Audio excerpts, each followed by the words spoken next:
Le débat de ce Smart Impact avec François de Rugy, bonjour, bienvenue. Bonjour. Vous êtes coprésident d'Alantra Energy Transition Group. Philippe Rodriguez, bonjour, bienvenue, associé fondateur d'Avolta. Alors on va détailler ensemble les ambitions de cette division d'Alantra qui est dédiée à la transition, à la transformation énergétique. Vous la créez ensemble. D'abord, peut-être un mot du groupe Alantra, François de Rugy, groupe financier international, banque d'investissement entre autres, on peut dire ça comme ça? Une banque d'affaires à la fois pour aider les entreprises qui cherchent à vendre ou à acquérir, mais aussi à financer, et là en l'occurrence à financer des projets écologiques. Oui, et on va voir que effectivement le financement de la transformation énergétique, ce sont des dizaines de millions d'euros, et encore, je pense que le chiffre est faible à mobiliser. Avolta, Philippe Rodriguez, votre métier c'est quoi? Levée de fonds, fusion, acquisition, justement, on est au cœur de ça? On fait les deux, on le fait principalement pour des entreprises de technologie.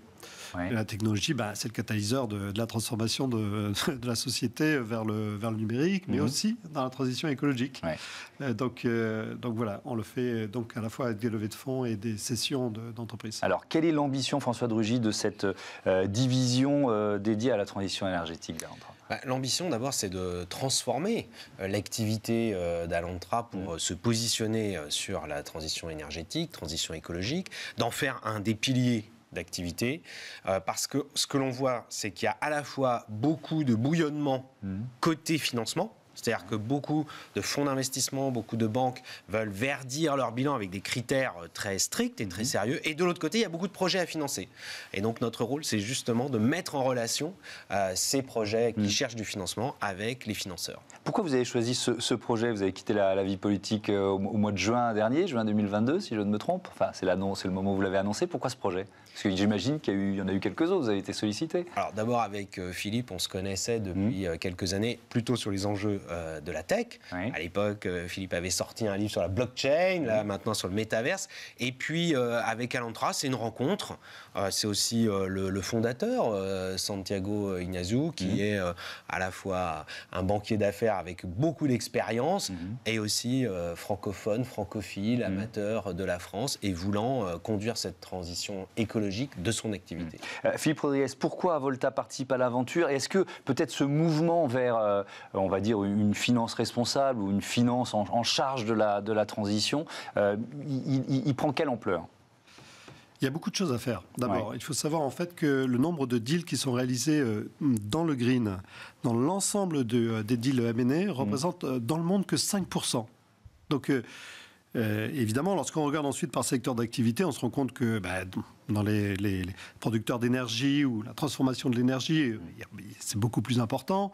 Lorsqu'on regarde en fait les régions dans le monde, on se rend compte que par exemple au Moyen-Orient, c'est beaucoup plus important parce qu'on essaye de se verdir beaucoup plus là-bas peut-être qu'ici.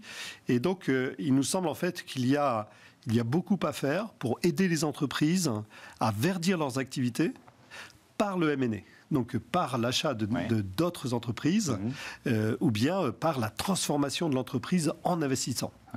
Et ça, c'est quelque chose sur lequel, comme l'a exprimé François, il nous semble en fait qu'il y a de grandes possibilités, à la fois avec de l'investissement public, de l'investissement privé, de la dette, de l'equity, mais qu'il faut peut-être un Sherpa pour se balader dans cette jungle du financement. Oui, effectivement, et ça, je reviendrai là-dessus avec vous, mais vous nous dites ça représente 5%, et pourtant, il y a ceux qui veulent freiner. Vous avez forcément vu ce qui s'est passé au Texas, l'État du Texas qui est en train de blacklister, de faire une liste noire d'institutions financières ou de banques en disant « vous êtes trop vert ». Enfin, donc c'est presque un combat politique qu'on mène à travers le financement. Comment vous réagissez à ça, François de Rugy? Ça peut être en tout cas une autre façon de faire avancer l'écologie, ça c'est clair. Puis après, je crois que des cas comme le Texas, c'est un peu peut-être les derniers des Mohicans, si on peut dire, qui freinent. En réalité, on est plutôt engagé dans un mouvement irréversible pour, ne serait-ce que sur l'énergie, pour décarboner l'énergie, la production d'électricité. En France, on part d'une électricité très décarbonée grâce au nucléaire, mais ce n'est pas le cas dans le reste de l'Europe, dans le reste du monde. Et par ailleurs en France, du coup, ça nous invite à aller tout de suite sur la décarbonation d'autres activités, les activités industrielles, tout ce qui est le bâtiment, le logement, le tertiaire. Et donc là, pour la banque d'affaires Alantra, c'est évidemment un enjeu important. C'est aussi important de souligner que pour Alantra, on fait de la France un peu le pivot d'une action européenne qui commence Italie, Espagne, France, et qui va ensuite se déployer sur toute l'Europe. Mais on parle de quel montant? Je ne sais pas si vous pouvez répondre l'un et l'autre. Je commence avec vous, François de Rugy, à investir. Déjà, si on parle que de la France, les montants d'investissement qui doivent se mobiliser sur les ENR, alors là, on parlait du nucléaire juste avant l'émission, est-ce qu'on l'a chiffré? Il y a des chiffrages, y compris du GIEC sur le climat, mais qui peuvent être tellement énormes. C'est effrayant. On peut se dire qu'on n'y arrivera jamais. C'est décourageant. Il vaut mieux partir de ce qui se fait déjà aujourd'hui en France. Il y a plusieurs milliards d'euros qui sont investis tous les ans dans le domaine de l'énergie. Mais tous les ans, dans la production, mais aussi dans les réseaux, mais aussi maintenant dans le stockage. Et puis alors en plus, maintenant dans la décarbonation de l'industrie, regardez ce qui se passe sur l'automobile. C'est extraordinaire d'ailleurs, c'est des changements énormes et qui sont irréversibles. Donc en réalité, vous disiez tout à l'heure des dizaines de millions. Non, je pense que rien que pour une banque d'affaires, ça se chiffre tout de suite en centaines de millions. Et alors si on prend le secteur dans son ensemble, en milliards, évidemment. Votre avis là-dessus? Oui, c'est la même chose. On peut compter aussi en nombre d'entreprises qui sont des entreprises à impact. Par exemple, sur les startups, la BPI a fait une étude l'année dernière qui montrait qu'il y avait 1000 entreprises qui s'intéressaient à ces sujets en croissance très forte. Il y en avait à peine 300 l'année d'avant. Donc on sent en fait qu'il y a un bouillonnement aussi. Accélération du phénomène. Accélération de ce phénomène avec quelques 200 millions d'euros qui avaient été investis dans ces entreprises. Si on prend quelques exemples, François de Rugy, des projets sur lesquels vous êtes déjà positionné ou vous êtes en train de vous positionner? Un exemple, par exemple, le biométhane, c'est-à-dire la capacité à produire du gaz de façon renouvelable. On voit aujourd'hui les besoins que l'on a en gaz, la dépendance aux importations, la dépendance aux énergies fossiles. Grâce à des projets que nous finançons, on va pouvoir déployer des unités de production, de méthanisation avec les biodéchets, donc c'est-à-dire y compris les déchets alimentaires qu'il y a en fin de course dans la restauration collective ou dans nos poubelles. Voilà des exemples, mais il y a aussi... C'est des projets français, ça? Oui, tout à fait. Oui. Projets français avec déploiement français et avec ensuite potentialité de développement évidemment à l'international. Des projets dans le solaire aussi, je ne sais pas qui veut répondre à cette question. Est déjà très fortement impliqué dans le solaire avec un fonds d'investissement spécialement dédié au solaire, mais qui est en plus adossé à un opérateur, ce qui est assez rare. Philippe Rodriguez, dans tous ces projets d'énergie, on le dit souvent pour l'éolien, mais pas seulement, il y a des questions d'acceptabilité par l'opinion, par les riverains, etc. Alors, c'est peut-être pas exact le cœur de votre métier, mais quand même, si vous vous lancez dans le financement d'un projet important, il faut qu'il aille vite, il faut qu'il soit accepté par les riverains. Comment vous adressez cette question? Alors, tout d'abord, je dois dire qu'on vit un moment dans lequel il y a une plus grande acceptation de ce type de projet depuis probablement 2 ou 3 ans. Et la loi a changé pour permettre l'accélération. On sent en fait que oui, la société a beaucoup bougé sur ces sujets-là et globalement, les citoyens sont aujourd'hui plus favorables à ce type de projet. Néanmoins, vous avez raison, il y a des projets qui ont des externalités négatives sur les citoyens, qui peuvent être d'autres phénomènes de pollution visuelle ou de ce type de choses auxquelles il faut prendre soin. Je pense qu'investir ou accompagner une entreprise qui cherche des fonds, c'est se poser la question de façon extrêmement holistique et il faut absolument regarder tous les paramètres de l'investissement. Parce que vous êtes au cœur de ces questions, parce que finalement dans les projets, vous nous disiez, il faut des Sherpas, ce sont souvent des dossiers complexes, ce sont des dossiers dans lesquels il y a des fonds privés, des fonds publics, donc quelle expertise vous apportez dans des dossiers comme celui-là, Philippe? On a une expertise en fait, qui est une expertise stratégique sur les sujets en fait qui nous occupent, parce qu'on provient de la technologie, donc on est capable en fait de rentrer dans un certain nombre de détails et parler le langage de l'entrepreneur. Ça, c'est la première chose. La deuxième chose, c'est qu'on a une expertise financière.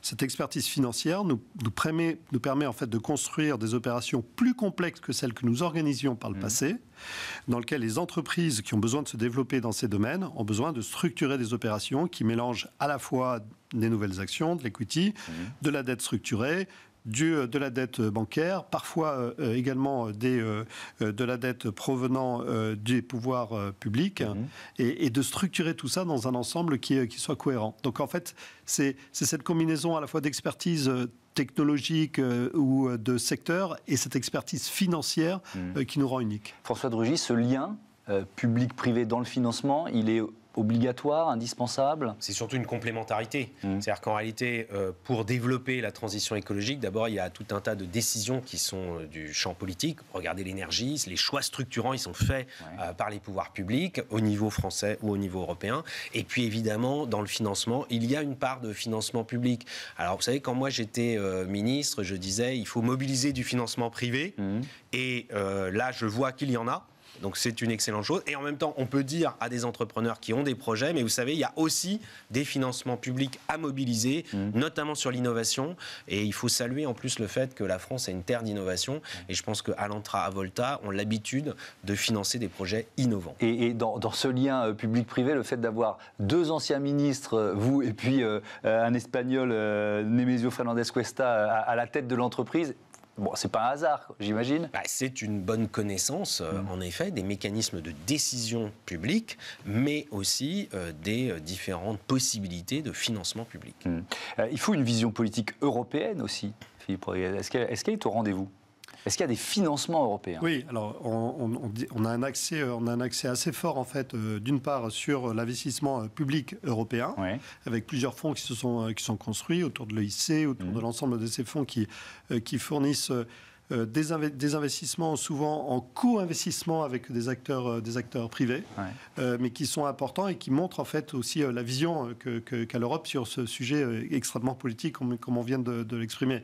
Donc c'est vraiment une clé aujourd'hui pour le financement de cette transition écologique. Rien ne se fera sans l'investissement public, c'est évident. Mais rien ne se fera non plus sans l'investissement privé. Et c'est ça qui est intéressant, il faut les deux. Donc on a vraiment besoin des deux. Est-ce que c'est vrai, on va terminer là-dessus, parce que notre première partie d'émission était sur le nucléaire. On a vu, François de Rugy, que dans le projet de relance du nucléaire français, il y a au bas mot 160 millions d'euros à mobiliser. Il y en a 60 pour les nouveaux réacteurs, 100 pour le prolongement. 160 milliards. Hein. Oui, j'ai dit millions, ça ma langue a fourché. C'est parce que c'est trop gros, on s'y perd. Non, vous avez raison, milliards. Et 100 pour prolonger la durée de vie. Est-ce que vous avez une part à prendre dans ces projets-là ou pas forcément ?